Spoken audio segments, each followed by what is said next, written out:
cada jueves tenemos nuestro consultorio médico Buena Salud y esta mañana vamos a hablar sobre el corazón. ¿No es cierto? Porque ¿sabía usted que después de los accidentes automovilísticos, la causa principal de muerte en el Perú son las enfermedades cardiovasculares? Para hablar sobre eso estamos esta mañana con la doctora Enid Chávez, ella es cardióloga de la Clínica San Pablo. ¿Qué tal, doctora? Buenos días.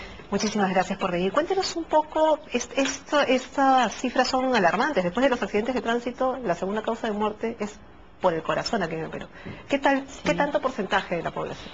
Bueno, efectivamente, la primera causa de muerte en el mundo desarrollado son los accidentes cardiovasculares. Pero si hablamos de enfermedades, la principal causa de muerte son las enfermedades cardiovasculares. Incluso supera largamente al cáncer. Y la promoción para prevención se hace mucho en relación al cáncer, muy poco a enfermedades cardiovasculares. La enfermedad cardiovascular hay que prevenirla desde la infancia, si es posible, ¿no? Corrigiendo todos los factores que pueden llevar a una enfermedad coronaria. ¿Cuáles son los factores de riesgo de tener un problema cardiovascular? Estaba leyendo que el estrés, ¿pero es el único motivo? No. Los principales factores de riesgo cardiovascular han sido largamente estudiados. Incluso hay un estudio, que es el estudio de Helsinki, que es un estudio durante muchos años para identificar cuáles son los problemas que llevan a enfermedad coronaria. Y se ha definido que son, en primer lugar, el tabaquismo, la diabetes, hipertensión arterial, los trastornos de las grasas, es decir, tener el colesterol bueno muy bajo o tener el colesterol llamado malo, que en realidad es una proteína de baja densidad, muy alto, tener los triglicéridos altos, el sedentarismo, la obesidad, el estrés, como usted muy bien ha dicho, tener el ácido úrico alto. Es decir, a eso también hay que añadirle el factor genético, ¿no? O sea, sabemos que hay familias que tienen más preponderancia de enfermedades cardiovasculares que otras. Pero si nosotros tenemos solamente factor genético y todo el resto de factores lo sabemos controlar bien, la probabilidad de adquirir la enfermedad coronaria es baja. Ahora, con todo lo que usted está mencionando dentro del diagnóstico, es un estilo de vida. Prácticamente el estilo de vida que las personas tendrían que cambiar, ¿no?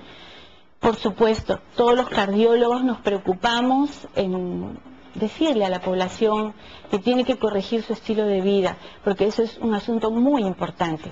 Podemos prescribir medicamentos, pero el estilo de vida tiene tanta importancia, o tal vez más importancia desde la prevención, que inclusive los medicamentos que podemos recetar. Y era el momento en que los necesitamos de manera indispensable. Pero...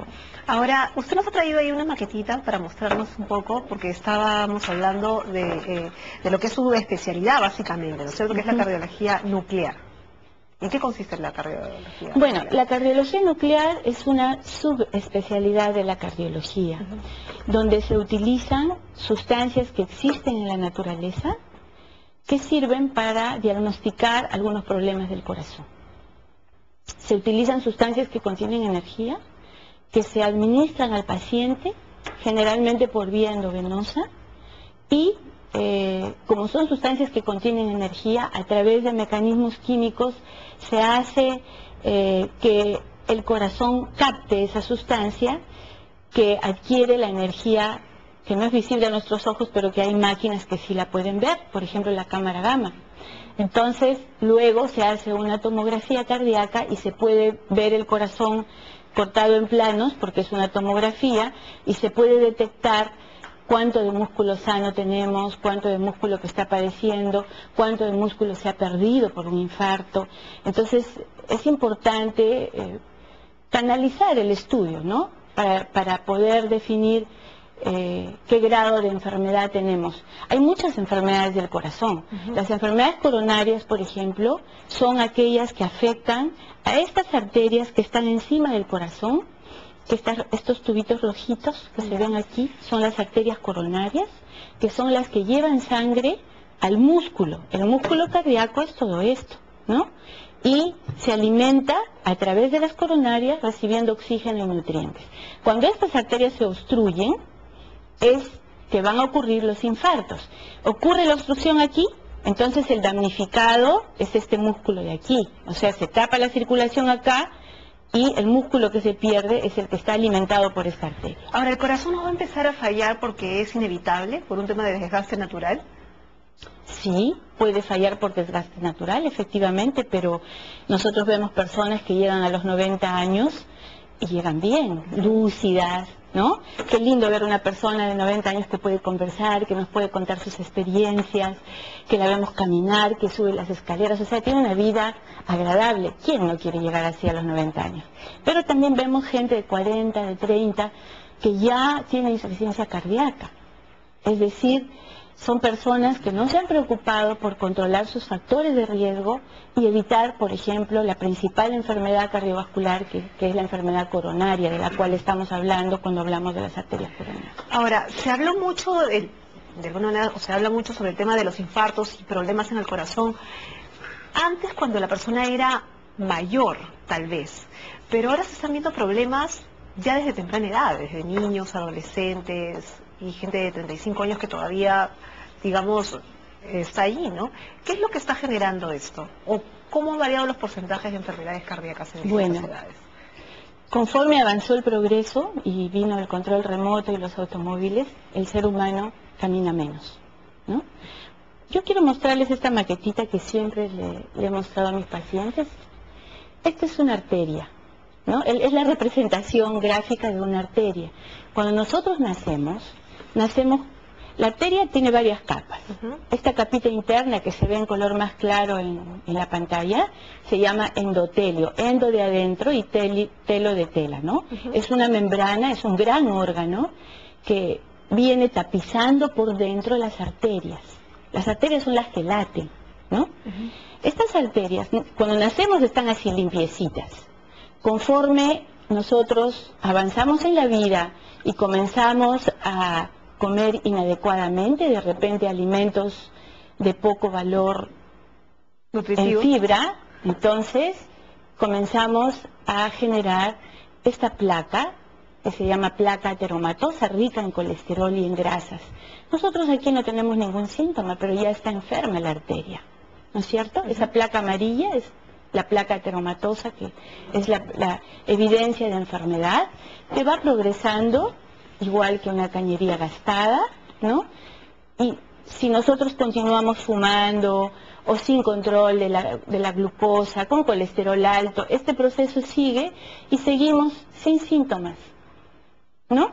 No nos hemos hecho un chequeo y de pronto, pues la arteria ya está completamente o casi completamente obstruida y de repente aquí vamos al cardiólogo, nos pide una prueba de esfuerzo y nos detectan que hay una enfermedad. Y eso no solamente depende de medicina, supongo, sino ya una operación, bueno. A veces, este proceso entre el endotelio sano y el endotelio enfermo puede durar muchos años. En algunas personas, la manifestación del síntoma, que no es el inicio de la enfermedad, puede aparecer pues a los 35, a los 40 años. Antes se veía pues a los 50, a los 60 años. Cada vez está más temprano. ¿Por qué? Porque estamos comiendo más comida chatarra, ¿no?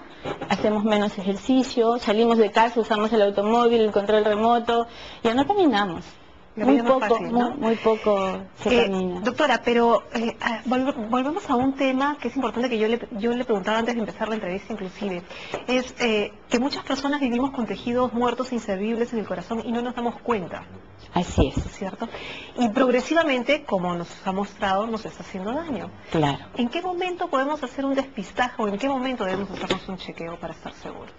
Bueno, el chequeo, no nos damos cuenta, ¿no? El chequeo debe ser, supongamos que uno tiene, pues vamos a suponer 25 años, pero yo tengo una carga familiar muy alta de enfermedad coronaria, entonces debo chequear mi colesterol, mis triglicéridos, para hacer prevención, ¿no?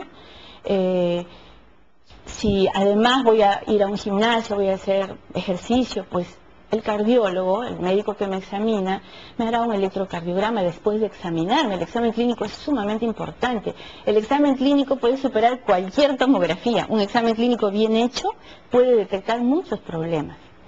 Y de eso partirá un electrocardiograma, luego una prueba de esfuerzo y los análisis respectivos para poder detectar estos factores de riesgo de los cuales hemos estado hablando ahora, ¿no?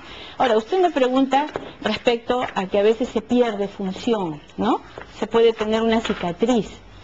No sé si seguimos hablando o... No, sí, Ya, entonces, el corazón, una vez que tiene un infarto, si es que no es atendido a tiempo, puede perderse un pedazo del corazón. Supongamos que haya habido un infarto de la punta del corazón y el paciente no fue atendido a tiempo, entonces este músculo se va a reemplazar, como cuando en la piel nos hacemos una herida y aparece una cicatriz, y ya no es piel, es cicatriz. Igualito en el corazón se perderá este pedacito, y entonces la función contráctil, o sea, la capacidad de bomba del corazón que se ejecuta a través del músculo, se va a perder en este segmento. Si el segmento es chiquito, el paciente no lo va a notar. El cardiólogo le dirá: ¿ha tenido usted un infarto? ¿No? A veces hay infartos silentes también que no dan síntomas. ¿Y cómo si nos enteramos que tenemos, cómo podemos saber si es un infarto y no nos damos cuenta? Bueno, la tasa de infartos silenciosos es más alta en pacientes diabéticos, porque la diabetes también daña el sistema nervioso que está cubriendo el corazón. Entonces, en ellos es más frecuente la tasa de infartos silenciosos, o sea, no se dan cuenta, de pronto comienzan a presentar fatiga, van al cardiólogo, le hacen los exámenes y le detectan que ha tenido un infarto. Si el infarto ha sido grande, entonces me va a comprometer un sector grande del corazón y por lo tanto la capacidad de bombeo de ese corazón se va a perder porque el pedazo infartado ya no va a contraer.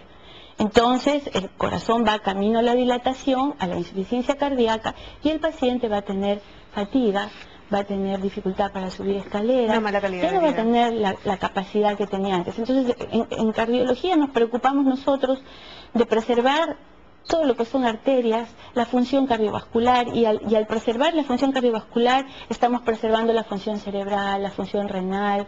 Queremos que nuestros pacientes no sean hipertensos, que aprendan a comer mejor, que controlen bien la diabetes. Qué importante es cuidar el corazón, doctora. Así es. Muchísimas gracias por haber venido aquí a Decisión a hablar sobre este tema que sin duda es bastante interesante, sobre todo para algunos pues que podemos llevar una vida desordenada, para tenerlo en cuenta definitivamente, y el diagnóstico lo más pronto posible. Gracias, doctora. Muchas gracias. Yo creo que programas como este ayudan a difundir cosas tan sencillas como una buena alimentación, el hacer ejercicio, el no fumar. Son cosas tan elementales que no cuestan dinero y que se pueden hacer en nuestra vida cotidiana. Muy bien, doctora. Muchas Muchísimas gracias. Conversamos con la doctora Enid Chávez, cardióloga de la Clínica Santa Fe. Hacemos una pausa, volvemos.